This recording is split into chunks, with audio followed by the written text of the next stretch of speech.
geoscope for the new moon in Cancer, which happens on the 20th of July 2020. So yes, something strange happened yesterday. I did your reading, and then when I went to edit the video, I discovered that the camera had frozen during the first part of the process when I was shuffling the cards and kind of laying them out. So I'm going to do this again and see what comes out, and we'll just sort of take things from there. But before I start, just to say that this is obviously a general reading. You're best looking at the video or the geoscope for your rising sign, because then all the house placements will be correct. If you'd like to book a one-on-one reading, then you can find details for my website in the description box below. I've also done a video, an ebook on how to practice geomancy, so to do readings similar to this, or kind of with using the same geomantic figures. So if you're interested in that, there are also details in the description box.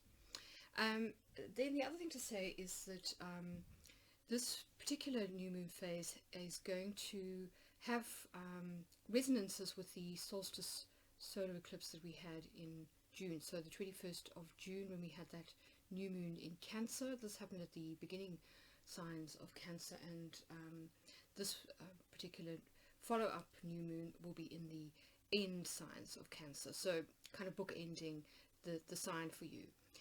So that's just something to bear in mind. But anyway, let's get into your reading and see what wants to come out. So what I'm kind of asking for is what wisdom, guidance, healing and clarity can Spirit provide at this time regarding the energies that will be beginning at the new moon in Cancer.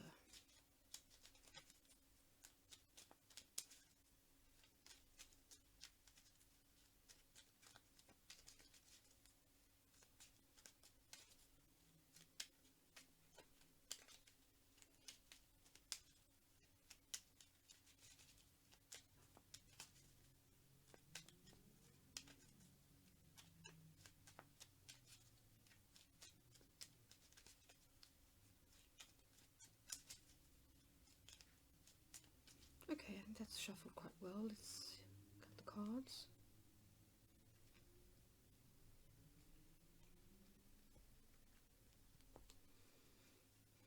And see what comes out. Okay, interesting. So for Virgos, this does seem to be a kind of continuation of the lunar eclipse in Capricorn that we've just been through, which was a full moon. And I associate this very much with release. So it seems as though you're still in the process of releasing certain situations or energetic dynamics that you may have been working through over the last 18 months to 2.5 years. This is counter-draconis, which is the south node of the moon. So it is generally about endings, exits and releases. It's also about the ending or the completion of karmic contracts.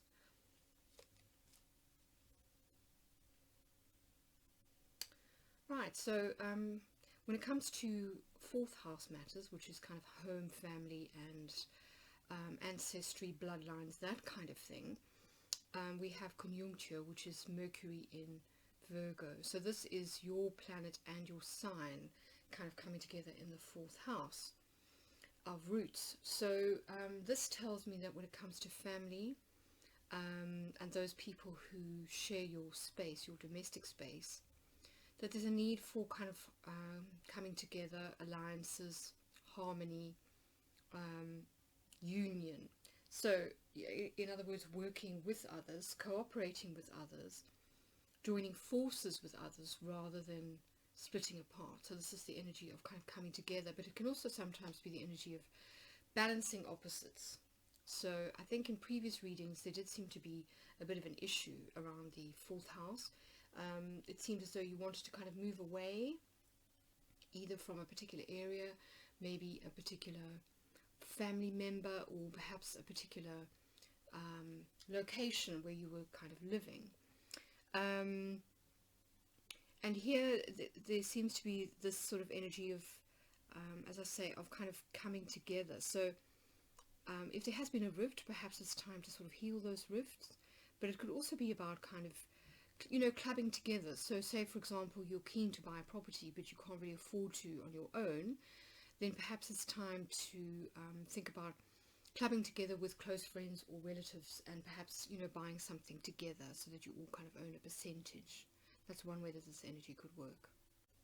So the other way is that, it could be that that there's some kind of, this can also be the energy of like attracts like. So if you're thinking about moving somewhere, then perhaps think about somewhere that's got resonances with what's already kind of in your, not just your energetic field, but perhaps also, that where you feel you belong. So there's this sense of, being part of a soul tribe, or a kind of,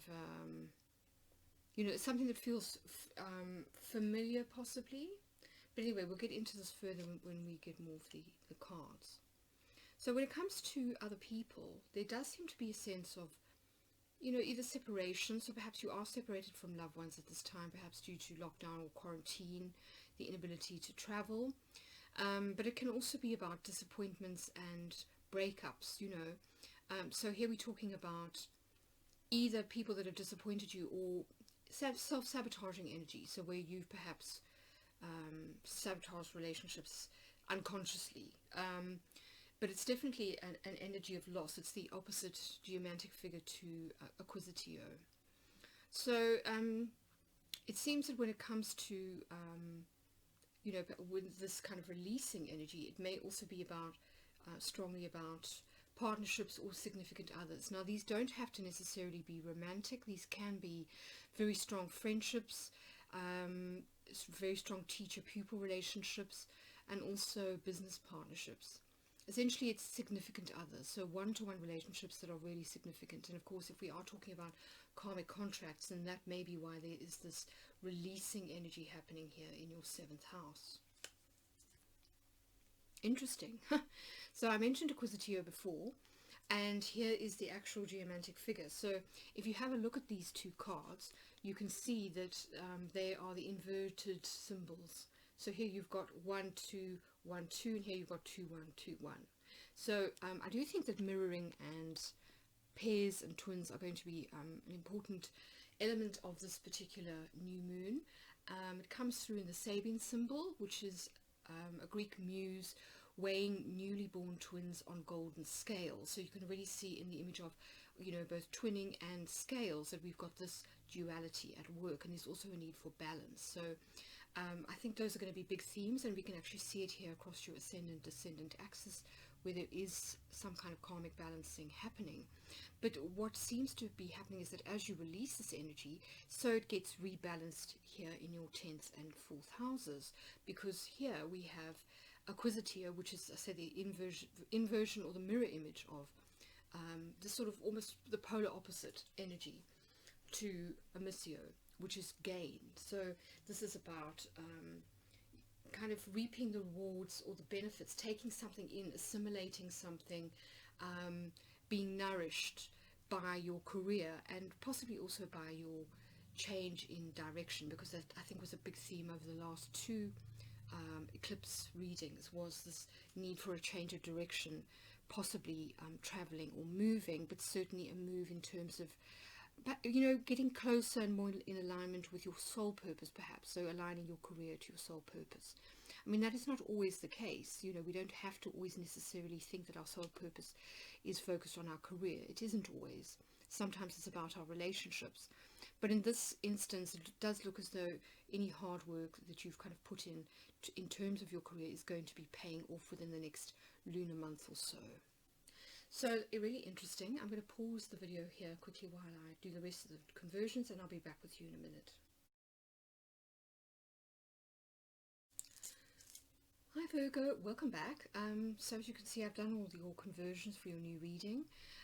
So let's dive in and get into the details. So let's start with the new moon itself.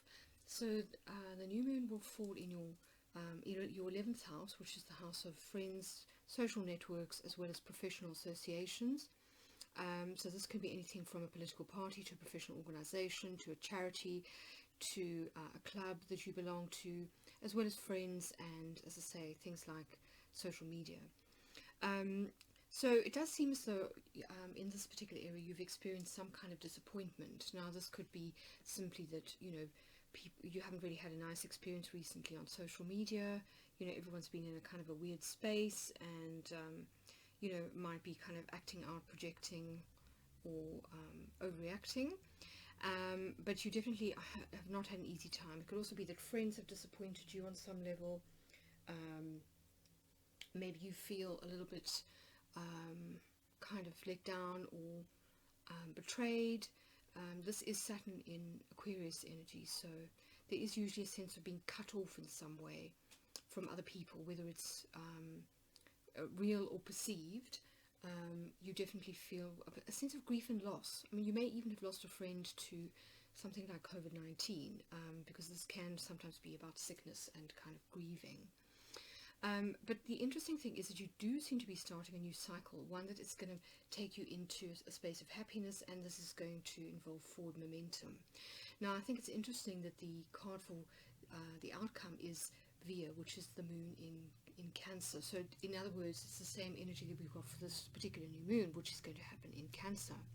So at the new moon, the sun and moon will be in Cancer here in your 11th house, and we do have the sign that this is going to open up a new start for you. So we've got a cycle closing out, and it might be that there is some kind of residues of this energy as you enter the new moon phase, but as you then progress through the lunar months, I think that you'll start to see an ending and then a new beginning. And this is indicated here by several of the geomantic figures. So we've got Counter Draconis here again, so endings, karmic endings, to do with collaborations or shared resources with others, usually one other person. So often this can be a business partner, or it can be a spouse, somebody that we have a long-term significant relationship with. It can also be something like a consultant, someone who we've got a contract with, but that is a long-standing relationship. But then we've got these beginnings happening too. So we've got Caput Draconis in your 9th house. Now, this is about sort of tertiary education. So it can be about tutors, spiritual teachers. It can also be about long distance connections. So either to somebody of a foreign culture, or speaks a different language to you, is of a different culture, or lives at a distance from you, so lives overseas, not in the same country. It can also be about publishing and your beliefs. So it does seem as though, possibly whatever's happened to you during the last lunar cycle has kind of made you sort of question your beliefs, and this is what is going to set in motion a new cycle for you. Perhaps you're learning new spiritual information, you're kind of up-leveling, and it's been precipitated perhaps by a painful experience, but so often growth is kind of catalyzed by those types of experiences. So definitely, if we look at your outcome cards, we are looking at a new start, possibly new karmic contracts coming in, definitely a new cycle starting, but one in which you're moving towards happiness, joy, flow, and grace. So moving away from this difficult Tristia energy to Latitia. And in fact, remember what I was saying about mirroring? Tristia and Latitia are the mirror images of each other. So we've got one dot at the top, and then the rest are two for Latitia, and then we've got this image reversed here with Tristia. So very, very interesting. So we've got Saturn here, which is about reduction, and we've got Jupiter here, which is about expansion. So I would say that even if the last cycle has been a little bit painful, you are definitely shifting energy and you're moving into a fresh cycle. Now, interesting that we're talking about Saturn, because at this particular new moon, we're going to have an opposition between the sun and the moon in the sign of Cancer and Saturn in Capricorn, which is in your 5th house. So Saturn is the natural ruler of Capricorn. Saturn is currently retrograde, and it moved back into the sign of Capricorn just before the lunar eclipse in the same sign, so in Capricorn, that happened on the 5th of July. So I think that whatever is happening at this particular new moon phase is kind of like a karmic balancing. So you know, as kind of karmic contracts come to an end, so there's a balancing of the situation, and sometimes this can mean, you know, getting your kind of exam results. How did you do on that particular soul lesson? Sometimes, you know, it brings in great blessings, and sometimes it means that we have to kind of, you know, let something go, realize where we went wrong, and so on. So Saturn is usually the lord of karma. It's one of the lords of karma, and so it's interesting that we've got Puer here in your 5th house. Now, Puer, generally speaking, can be read in one of two ways. It can be read as, you know, new beginnings, a focus and drive to move forward, that very focused margin energy that kind of gives us the pep and the energy, the physical energy, and the motivation to start kind of gaining momentum and moving forward again, perhaps after a bit of a stalling or an apathetic phase.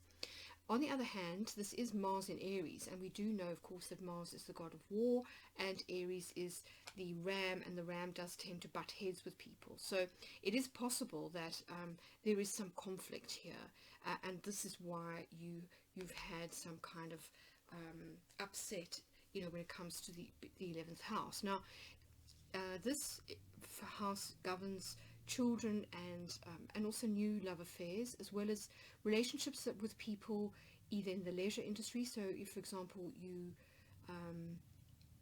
have some kind of creative business, or you work in the leisure or the arts industries, sometimes this can be in a sort of a co-collaborator of some kind. It can also be somebody that you know perhaps from a hobby, you know, maybe you play golf with somebody, or, you know, kind of sport. But it is possible that this is the reason why you've had grief within the sphere of groups. So, you know, groups here could mean, as I say, like a sports team or a band, for example.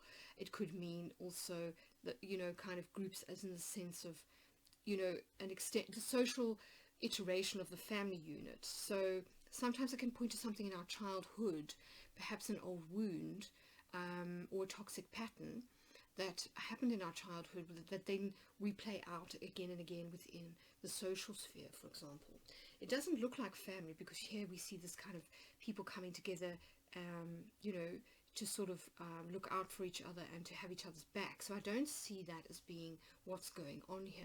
I think it has more to do with either a lover, given that we've got a Missio in your 7th house, or it has to do with, as I say, a creative partnership of some kind, or somebody that you're kind of in a group with.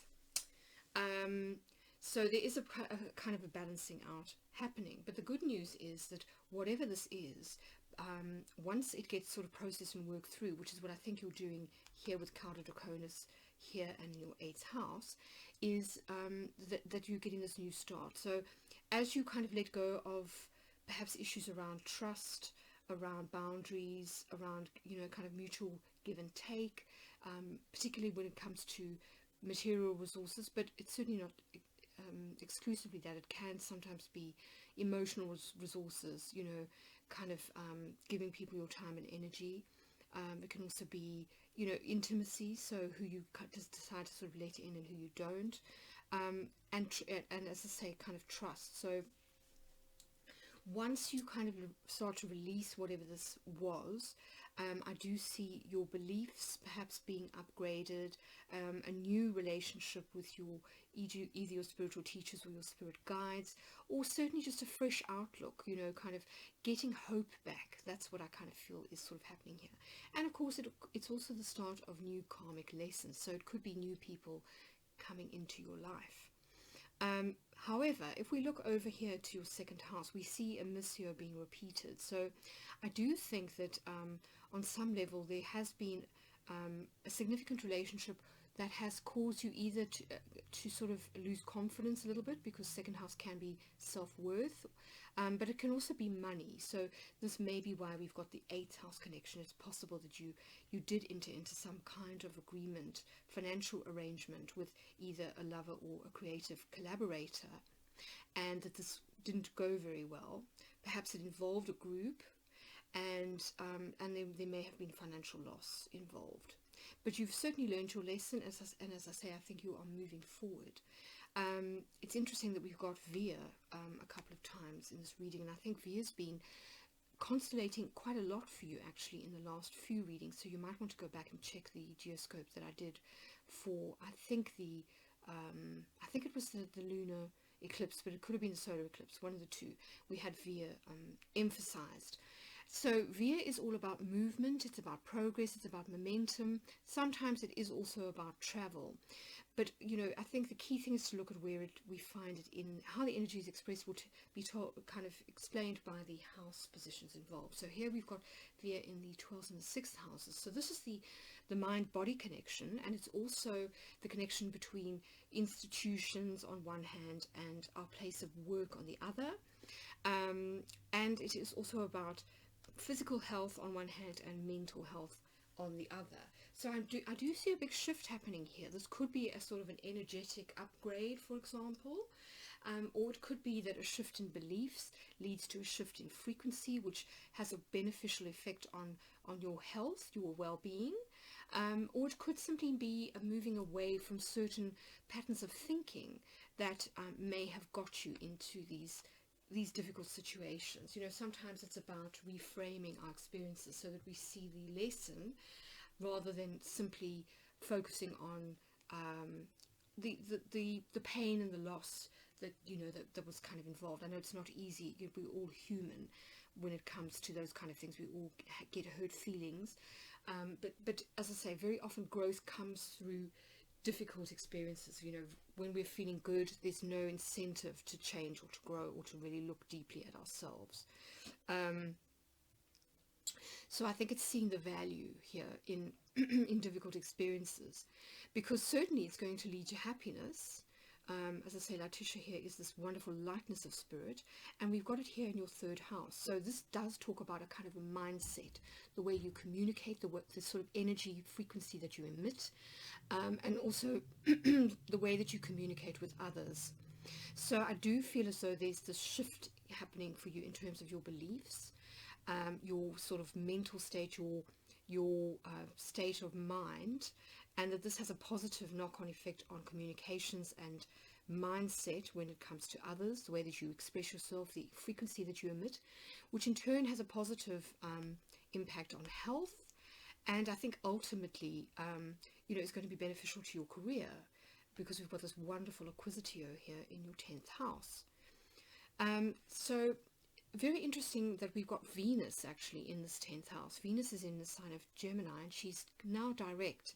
She sort of moved direct, you know, back in June. So it's interesting that it now looks as though you stand to gain from the lesser benefic sort of move through the rest of Gemini, which will last until August.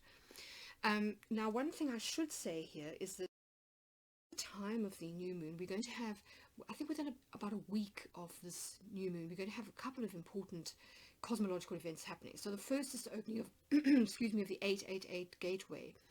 And this starts around about the 26th of July and then peaks on the 8th of August, and then sort of phases out. So this is about transformation. It's about the balance between light and dark. It's also about sovereignty and about personal power. So isn't it interesting that your whole reading seems to be about a shift, a transmutation, a metamorphosis, particularly in the sphere of beliefs, an ending of karmic contracts, the starting of new ones, a moving away from sadness towards happiness. So yeah, I think this is kind of reflected in the 888 gateway, and I think even if you don't realize that as we start this particular lunar phase, I think by the time you get to the peak of the 888 gateway, it will start to become a lot clearer as to what is actually going on here, and you'll feel the shifts more marked, you know, at that point. So that's one thing to say. The second thing is that we're going to have two important Neptune transits on the 27th of July, so within a week of this new moon. The first is a sextile between Jupiter and Neptune. So Jupiter is currently in the sign of Capricorn, so the same sign that where Saturn is kind of sitting. And Pisces for you is your 7th house. So this is, as I said, about significant partnerships. So on some level, I do see that, you know, although there may have been this loss or disappointment in the past, or self-sabotage, you know, kind of trying to form alliances with emotionally unavailable people. As you kind of get to the sextile, things start to shift in a very positive direction. So there is this opportunity to either heal rifts or for new and kind of better relationships to start to come in. Now this could also be inspiration, creative inspiration, because this is the 5th house. So it could be that you form a new creative collaboration of some kind, which really is very inspiring, and this is what leads to this blooming, this flowering and expansion that we have in your 10th house.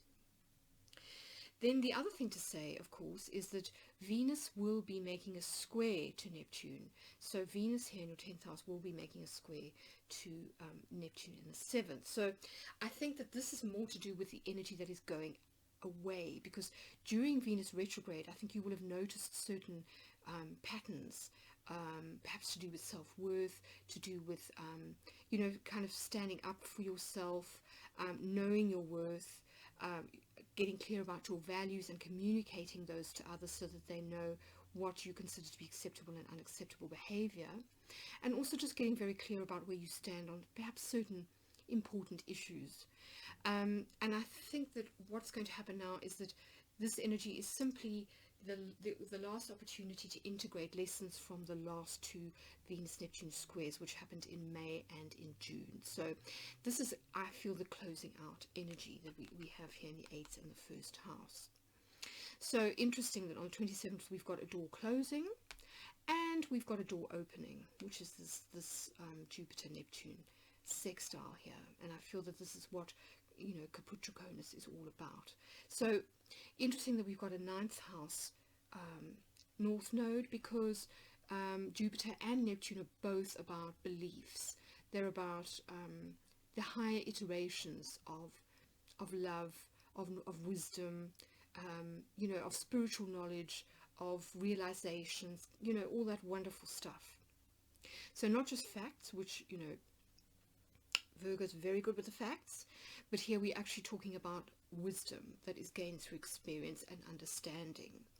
So as I say, I do see you up leveling by the end of this lunar cycle. There's definitely movement, there's momentum, you're moving to a happier place, definitely here with Letitia. I think you're going to experience a lot more flow, a lot more grace, a lot more serendipity in your life. So blessings definitely on the way, even if you start the cycle feeling not particularly hopeful.